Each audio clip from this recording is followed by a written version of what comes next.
पति पत्नी और वो। मेरा पति उसी दिन खो गया था जब उसके मन में किसी और के लिए आकर्षण पैदा हुआ।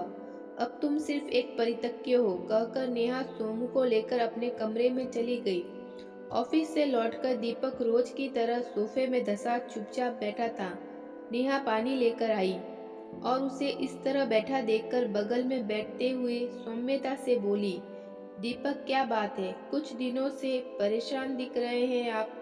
पूछती हूँ टाल देते हैं, प्लीज बताइए, शायद कुछ मदद कर सकूं। हालांकि नेहा को उम्मीद कम थी कि दीपक कुछ बताएगा, फिर भी उसने दीपक की हथेली अपनी हथेलियों में रखते हुए कहा, कह देने से मन हल्का हो जाता है।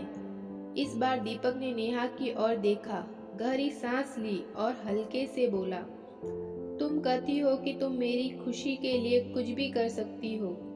आंखों में प्रश्न भाव लिए दीपक नेहा के चेहरे पर नजरें गड़ाए बैठा था। इस सवाल से अचकचाई नेहा ने मुस्कुराकर कहा, आपको मेरे प्यार और समर्पण पर कोई शक है क्या? हाँ, मैं आपकी खुशी के लिए कुछ भी कर सकती हूँ। इस बार दीपक ने अटकते हुए कुछ बेशर्म शब्दों को मुंह से निकाला, मैं सहकर्मी रूमी से प्यार करता हूँ और वो भी।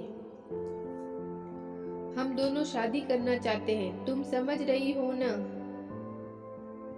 बात पूरी होने तक नेहा दीपक का हाथ छोड़ चुकी थी।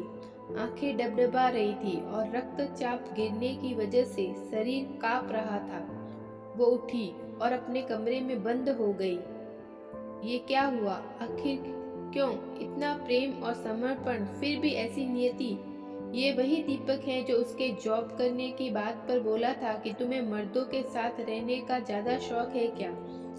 और उच्च शिक्षित नेहा ने अपनी महत्वाकांक्षाओं को तिलांजलि देकर घर को और दीपक के जीवन को संवारने में खुद को खुशी खुशी व्यस्त कर लिया। और आज नेहा की आंखें रो रो कर सूज गई थी। नेहा का दिमाग शून्य हो चुका था। नेहा ने ब्लेड उठाया और कलाई पर रखा ही था कि उसे नन्हे सोमू का ख्याल आ गया, जो वहीं गहरी नींद में सो रहा था। एक पल में होता हादसा बच गया। नेहा ने अगले ही पल दरवाजा खोला। उसके हाथ में एक सूटकेस था। दीपक चुपचाप खड़ा था। नेहा ने उसे सूटकेस पकड़ाते हुए दृढ़ता से कहा, हाँ, आपकी खुशी के लिए कुछ भी कर सकती हूँ। आपको आजाद कर रही हूँ। अपनी प्रेमिका के साथ चाहे जहाँ जाकर रहो। ये मकान मेरे नाम पर लिया गया था, तो लीगली इसकी मालिकिन मैं हूँ। और वो दोनों फ्लैट भी मेरे ही हैं। ये कार की चाबी यही रखते जाना, मेरे पापा ने दी है। अब आप जा सकते हैं। अब आप खड़ा दीपक घर से निकल लिया। उसे शांत सौम्य नेहा से कुछ और ही उम्मीद थी। 2 घंटे बाद ही दीपक वापस दरवाजे पर था। नेहा, मुझे माफ कर दो प्लीज, फूट फूट कर रोते हुए दीपक कहता जा रहा था। वो रूमी मौका परस्त निकली। उसने मुझसे संबंध खत्म कर लिया। मुझे इस हाल में देखकर मैंने क्या नहीं किया उसके लिए। और वो, नेहा ने दरवाजा खोला और अंदर जाने लगी। पीछे पीछे दीपक माफी मांगते हुए अंदर आ गया। माफ कर दो न मुझे, मैं भटक गया था।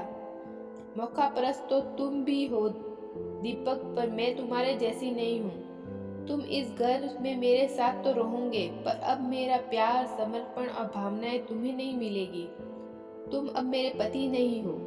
मेरा पति उसी दिन खो गया था जब उसके मन में किसी और के लिए आकर्षण पैदा हुआ।